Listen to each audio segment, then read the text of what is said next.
seems to be a different vibe with these teachers. They've always got a smile on their face. They're always happy, pleasure to meet you, shake your hand, you know, even if your kid's not in their class. From the very beginning of starting the school, it was a great opportunity because we could begin with intentionality. We could say what's really important, and foundationally it's relationship.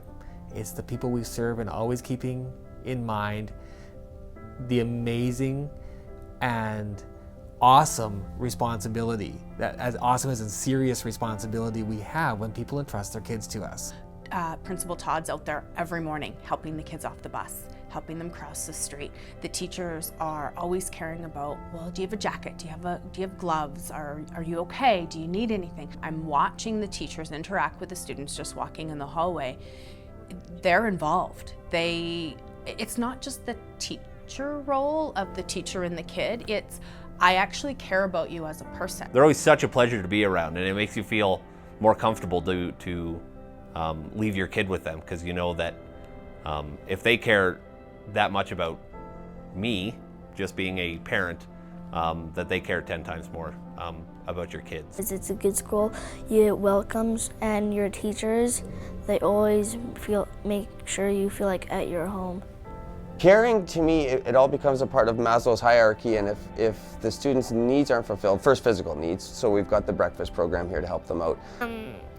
There's breakfast club too, so like say you can't have any breakfast this morning, we just have to go catch the bus, or we have to drive there super fast right now. You can go to breakfast club, there's sometimes cereals, there's lots of different things. The social needs, these students need to know that they are cared for, that they're loved. Otherwise, I think learning becomes a really steep slope for them. And if they know that they're cared for, they have support, they have people that will be there for them if they happen to fall or stumble, then I think that gives them a lot more confidence to help, not just learn, but learn to make mistakes. And that's where I find the difference in Cooper's, is that she's a better person than she was a couple of years ago, because she's being taught to care about her table buddies.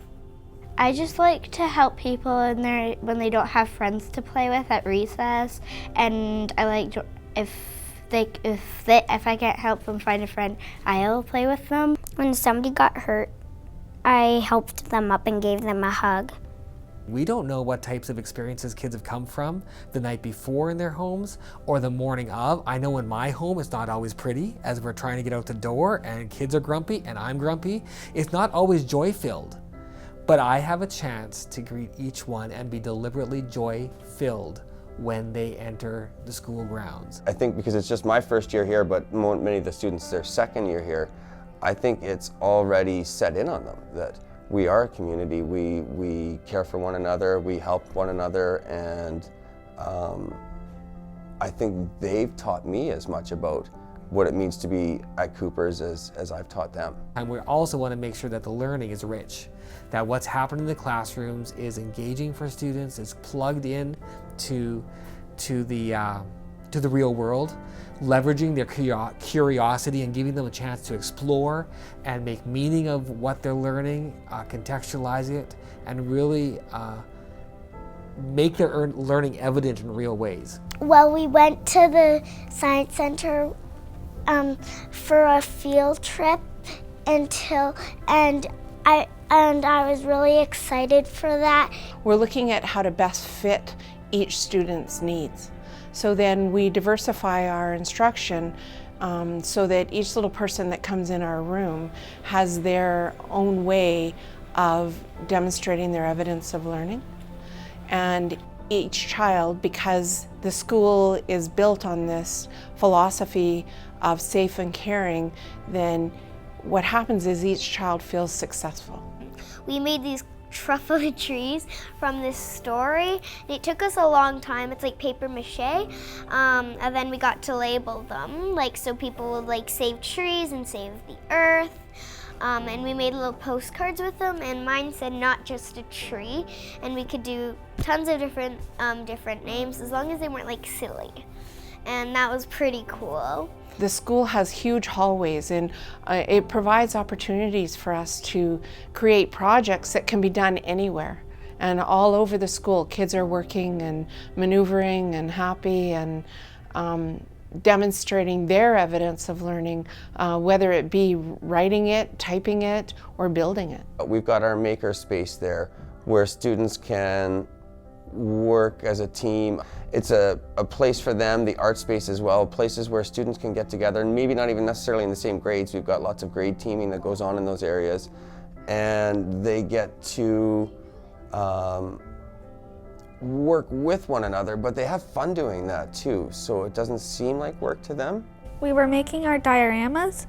It's for our fur trade unit, and we were allowed to make our diorama about and it's a Topi woman, and then it's a Topi men, or the voyageurs, or the fur trade, or the Hudson's Bay Company. We had to plan it first, but then we got to build it, and it was, on the first day when I finished my plan, I was really excited to start building our dioramas. Those foundational skills and knowledge of reading and writing and numeracy and mathematical awareness, and those that being able to really understand number, those are essential. But it's the motivation that she learns from the character traits that they talk about that I think help her do that. So yeah, 1 + 1 is 2, but the dedication for her to sit there and think outside the box, I think comes from all of the different character traits that she's learning at Cooper's Crossing. When we ask parents, what do you want for your child when they're 18 or 20? Most of them, again, are not mentioning academic skills and the things you would find in the program of studies. Most of them mention, I want them to be able to be independent, to be good citizens, to be able to be kind to others. They talk about things of character is really at the heart of parents. The real lab for characters on the playground and in the gymnasium when it's less structured time, when kids are interacting and bumping into each other, and how are they going to handle those problems? That's when we see character coming out. We do yes, we do grit, we do all those different things that like you learn about and you really want to be when you grow up, or just even now. My one son will have something and it won't be due till Friday, and I go, so we'll do it Thursday night. And he goes, well, you know what, I think maybe I should do it right now so we make sure that it's done, right? He's very much more engaged that maybe we should do it now and not procrastinate, right? Which is really good, because I'm a huge procrastinator, so I don't want them to grow up like me, right? We bought her a new bicycle for her birthday. Her birthday's in the winter. Didn't get a chance until just recently. A little big for her, fell a couple of times, thought she was gonna just give up. But then you could hear her mumbling under her breath, this is grit, I'm gonna have grit, and I'm gonna do this. And so she got back on her bike and she just kept doing it.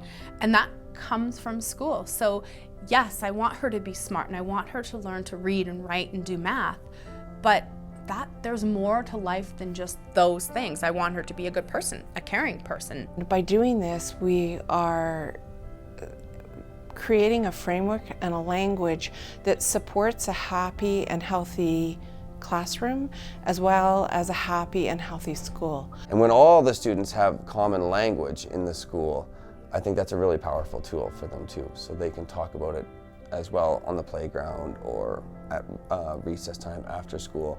Everybody's kind of on the same wavelength, and I think that also goes a long ways to solidifying this as a community. They made up a song that has all the things, the meanings in it. A song about caring, respect, and character. A song about friendship and leadership too. Together we can make a difference. That's what we do at Cooper's Crossing School. It's such a well-rounded, tight program. It's layered, it's purposeful, it's exciting, it's engaging, it's kids thinking. Cooper's Crossing is very dedicated. I find the teachers are caring, they go over and above, and that's shown in their breakfast club. The parent crossing guards, the volunteers, the different lunch groups, the jump rope for heart that we just did. So all of those little things ties us together as this community, and I think that's what helps our kids grow and learn and become better adults. They become those well-rounded adults.